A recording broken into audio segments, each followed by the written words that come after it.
One of Constantine Cavafy's most anthologized poems is a deep reflection on the difference between deep personal experience and historical experience, and this is Waiting for the Barbarians.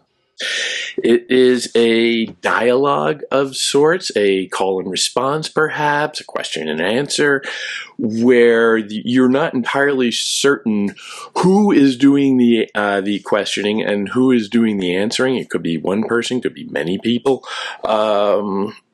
It could be one person talking to himself, or it could be one person and another person. It could be one person and many people, or different groups. It's all very vague, and that's part of the unsettling quality of it.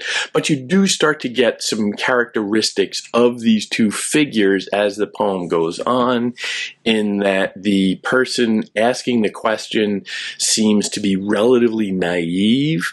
That voice is constantly asking questions and seems uncertain about something. And then the character answering the questions tends to be a little bit more worldly, a little bit more jaded, and is answering them in a way that you would expect somebody more mature, more older, and somebody with a perhaps more jaundiced view of humanity and history. The predicate of the poem itself is that we are perhaps near the fall of Rome. It is implied, perhaps, the fall of an empire, or at least a great city, and they are waiting for the barbarians. Barbarians, of course, is suggesting the Germanic people to the north of the Roman Empire, let's say, who are threatening constantly to move south and bring about the so-called fall of the Roman Empire. The specifics in there, or the moods in there, more directly, the moods that get evoked are quite extraordinary, and I think have a great significance for the time that this is written in the early modernist age. It is published, it is from 1904, and you can picture Cavafy, a very international cosmopolitan person who has lived in a number of different places throughout Europe and North Africa, and is perhaps attuned to disturbances in culture and has a good ear for things that might be brewing out there. And what is brewing is the 20th century, which for Europe and North Africa will be tumultuous. And that sense of foreboding is the primary subject of this poem, even if it is largely unspoken. It is hinted at quite explicitly, but it is just a kind of dread that is imbued within the society. Waiting for the barbarians. What are we waiting for? Gathered in the agora. The barbarians are arriving today. Why is nothing happening in the Senate? Why do the senators sit making no laws? Because the barbarians are arriving today. What laws can the senators make now? When the barbarians come, they will make laws. Why did our emperor wake up so early, and in the city's grandest gate sit in state on his throne, wearing his crown? Because the barbarians are arriving today, and the emperor is waiting to receive their leader. In fact, he prepared a parchment to give them, where he wrote down many titles and names. Why did our two consuls and the praetors come out today with their crimson embroidered togas?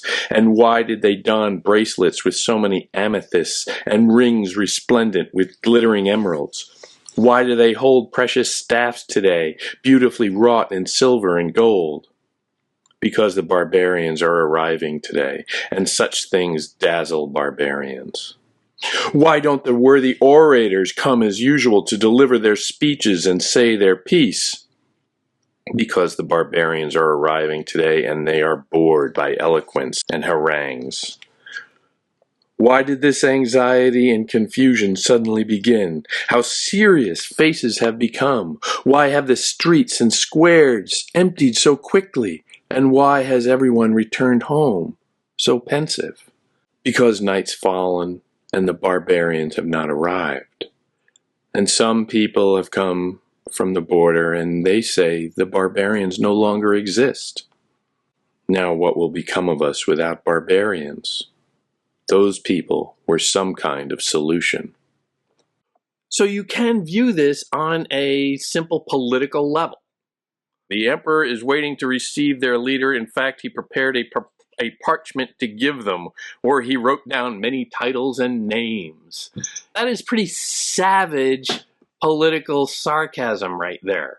Political criticism right there. Why did they don bracelets with so many amethysts and rings resplendent with glittering emeralds?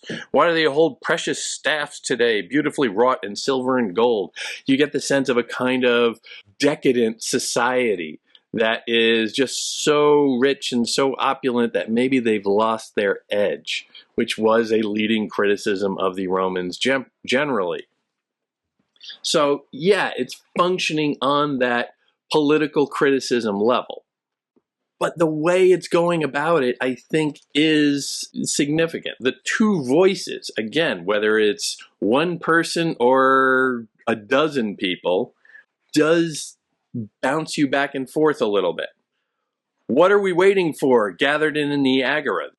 The barbarians are arriving today. And yeah, the set off is very clearly like two different, left brain, right brain, maybe, two people standing in the street, who knows? But there is a kind of contrast there. One person asks a question, a fairly simple one. The other has an answer. Why is nothing happening in the Senate? Why do the senators sit making no laws? Gee, fortunately, this is all ancient history.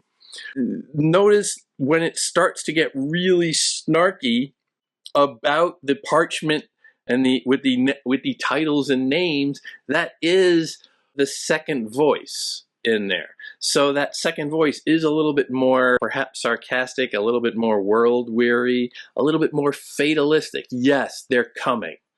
That's the refrain, because the barbarians are coming. The barbarians are arriving today.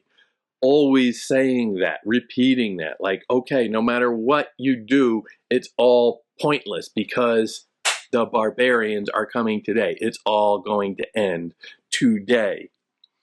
So there is a sense of a very uncertain future that is at the same time very certain.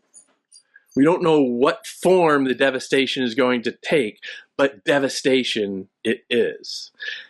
And then in the end, why have the streets and squares emptied so quickly, and why has everyone returned home so pensive? Because night's falling and the barbarians have not arrived. And some people come from the border and they say that the barbarians no longer exist.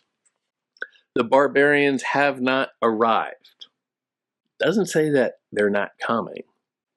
Now, for the readers of this poem, they knew the history, and they know there was a day when barbarians arrived in the city of Rome and laid waste to the Roman Empire as it was known. And that is a historical fact. And the people reading this poem would know that. So they know that that happens. But here we're being put in that moment before it happens, where we're just sort of waiting. And the full weight of like 400 years of history before that moment of the barbarian invasion is coming to a kind of fruition. So we feel the heft of history welling up around us, and we feel the shadow of the future looming just out of reach. And we're stuck in the middle, and we don't know how to react. Now, what will become of us without barbarians? Those people were some kind of solution. Now, that line, think about it. First of all, it's coming from the first speaker. The first speaker who has been the naive one asking all these questions throughout. So maybe this is a kind of resolution. Maybe this is a kind of knowledge that the naive one has recognized, an epiphany. But also, it has a political ring to it. What will become of us without barbarians? Those people were some kind of a solution. The imminent invasion of a foreign and hostile group has, in the past, been a convenient rallying cry for authority figures. You know, those people are coming, so we need to all unite.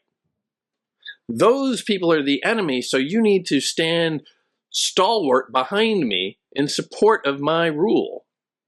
Those people are where we should all be looking, not at all of the lawmakers and senators and praetors and councils who are just kind of laying around doing nothing. Those people, that's the problem.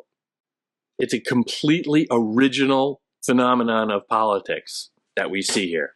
Never happened again in human history. But also, think about it a little more philosophically. Without that organizing principle, without an opposition, without a definition of an enemy to oppose, what do you do with yourself? How do you approach these simple tasks of life? In this poem, Cavafy does a lot, but mainly the most important aspect of this poem is the mood staring down the barrel of the 20th century.